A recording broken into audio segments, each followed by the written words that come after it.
as is the case with everything else, like this only harms smaller content creators, but of course, seemingly no one gives a shit about them. And it's very, very, very frustrating.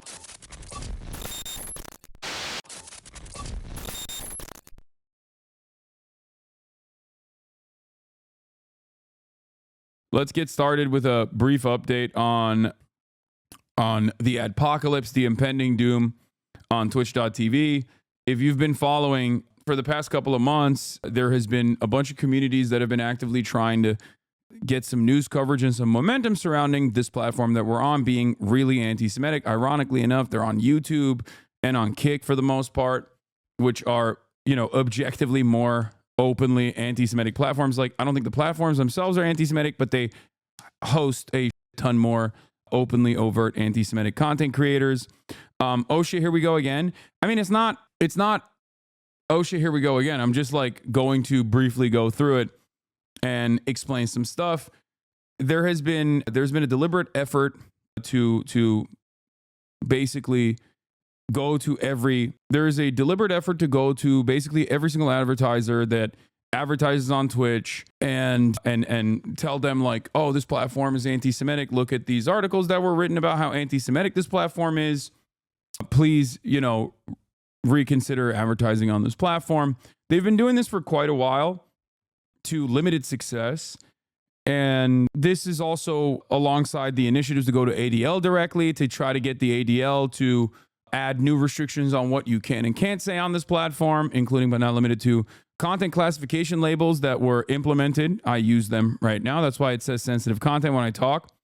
And also the new additional qualifications for hate speech, including but not limited to saying Zionist. Now, you can still talk about Zionism in the new restrictions, but you can't say, Zionist insert animal, for example. Like, that's something you cannot say. Okay. Now, it's a clear-cut caving into capitulation to outside organizations, but it is what it is. I'd love for you to talk to Pirate Software about this. He's been getting fooled by Lacey misgive clips. Yeah. So what's interesting about it is that there were some content creators, including but not limited to the Stock Guy and Lacey and many other people like FaZe Lacey, FaZe Ronaldo, the Stock Guy, and numerous other content creators who had said that they were noticing like a severe revenue loss, right? I think Moon had said something about it as well. And some of these guys were basically memeing, like they were just meta chasing, which is what happens. And then there was also very real instances of people losing all of their advertising revenue, like Hasan, who's also another FaZe member.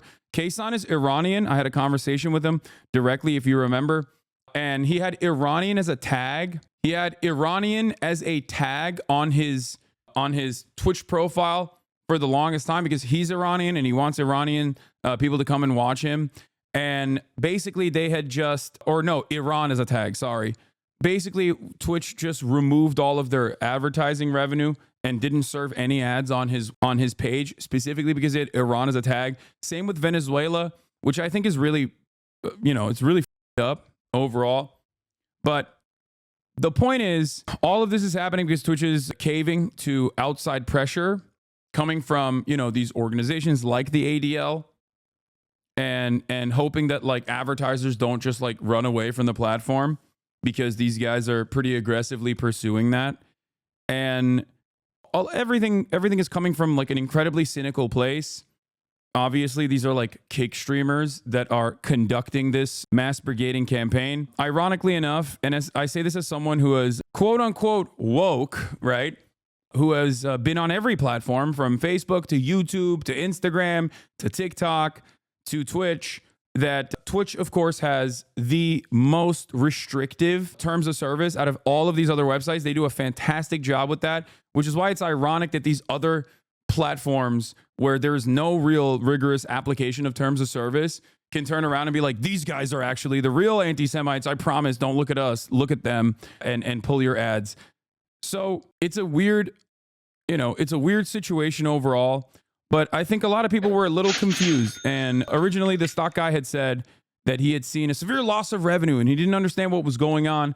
But it turns out the severe loss of revenue came from the fact that he had an election tag from his stream because he was covering the election. I went to my tags, and my tags were, my normal tags. But I had a tag that said election because I had covered the market's reaction to the election. Not politics, not personal politics, not policy, just the market's reaction. And so Friday before stream, I decided to take that tag off. I took off veteran as well, just in case. And guess what? It came back. Yeah. So there's not a adpocalypse. I never said there was an adpocalypse. I said that I'm being affected by other people's shit. And so what did I do? I took off the election tag, and guess what happened? My money came back. So sorry, drama frogs who are like, this is an adpocalypse. No, it's not. No, it's not. It is a advertising thing that is happening with a specific subset on the platform. And I took it off, and guess what? I'm back. So are there any real reports of people with the LGBTQ tags losing ads as well? I haven't seen that. But the Iran Persian tags also lower the revenue. If you remember, Saeed from No Pixel RP had his ad revenue lower from 3K a month to 1K. Then he removed them today. Tomorrow his revenue should be better. There's an example if you want to use. Yeah, it's basically people just like trying to navigate this space to the best of their ability when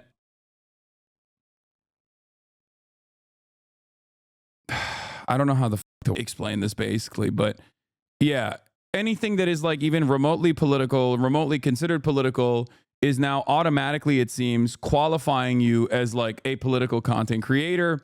And if you are in that political content creator category, it seems like they still haven't, because it's a new category, they automatically don't have ads on that category. They will eventually have ads on that category as well. But because it's a new category, they haven't started serving ads to that category. But right now, as it stands, there's no ads if you are doing political commentary. Now, of course, this doesn't bother me at all, because knowing that this was always an inevitable possibility, I have always worked on ensuring that I have that my primary revenue source is subscribers, you guys. I don't work with advertisers that I don't feel like I want to work with. I don't work with advertisers usually anyway.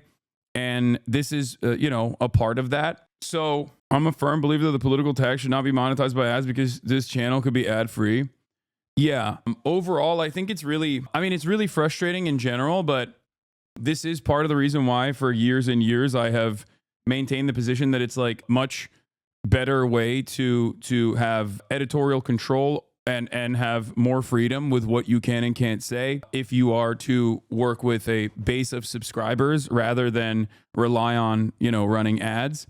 It's very frustrating though for smaller content creators who are up and coming, who are in this space, who want to, generate income for themselves or have been relying on the income for themselves. I think it's like, it's really messed up that those guys end up getting over by this process. As is the case with everything else, like this only harms smaller content creators, but of course, seemingly no one gives a shit about them.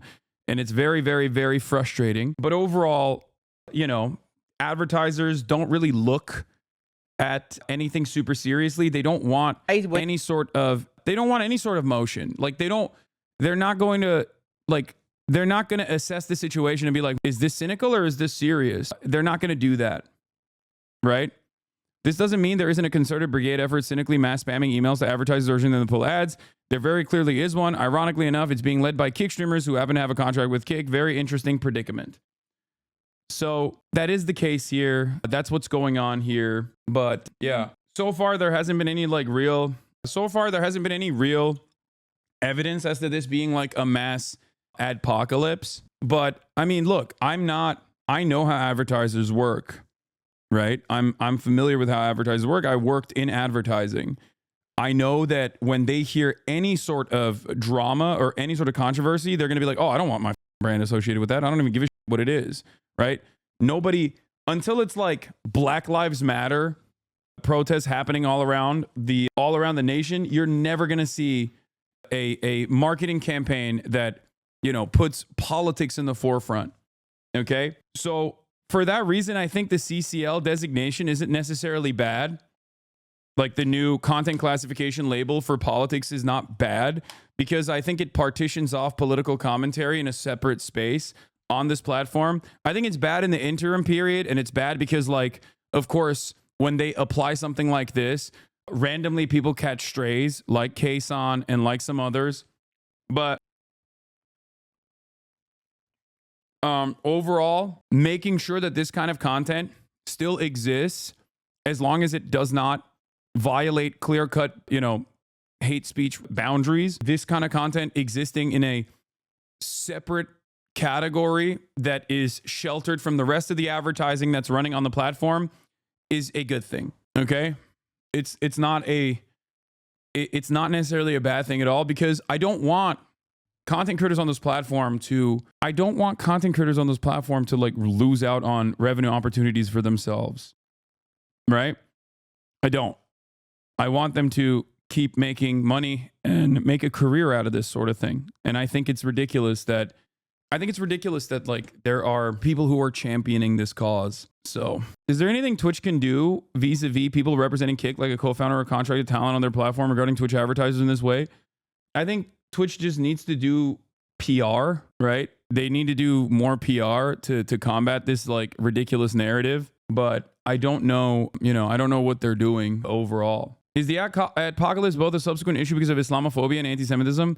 No, Islamophobia is not a reason for the Adpocalypse. I don't think it's a reason for the Adpocalypse. If anything, Asmongold being banned primed his audience to maybe take action and join the cause and join other communities that were already brigading. But there is no real, like, as far as I know, as far as I understand so far, there is no real Adpocalypse. Okay? A lot of the content creators that said that they reported massive loss of revenue have either openly admitted that they were farming, joking, or whatever the There was a clip from specifically Max FaZe, Blackboy Max, who was talking about how like Lacey and Ron are just clip farming, and they shouldn't do that because like there's people like Hasan who are legitimately experiencing like a loss of revenue because they're catching strays. Here it is. Yeah.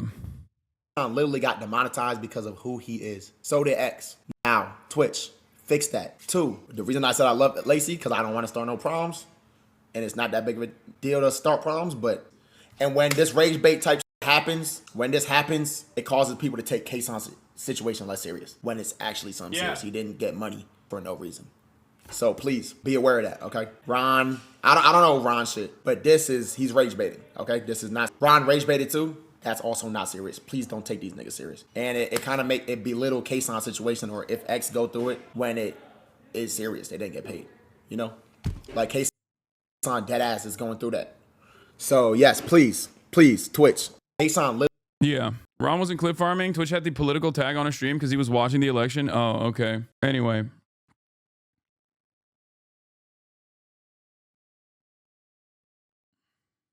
Did you see Ludwig's video about this? I thought it was more serious than it is after watching his video. Yeah, I didn't watch Ludwig's video on this at all, but I also know more than he does on this issue. I'm on the platform. I talk to other content creators on the platform, and I'm also very, like, I'm probably other than like Destiny and Dan Saltman, the people who have conducted this campaign, and maybe to a certain degree Ethan Klein, I am probably the most knowledgeable party on what is actually happening. So yeah, no, I don't see any reason to watch Ludwig's video where it very clearly is like uninformed, especially considering that he himself was duped by a misgive clip farm that he I guess deleted as well from his YouTube video, as I learned about yesterday morning. So, no disrespect. I love Ludwig is the GOAT, and I find it very funny that people find it in their heart to hate on a guy when he is basically a golden retriever. Straightforwardly, he is one of the most mathematically likable people on the planet. So whenever people get mad at him, I'm like, that's insane. Like, you have to be so far off base to just be like hating on this guy. Like, he's a dork.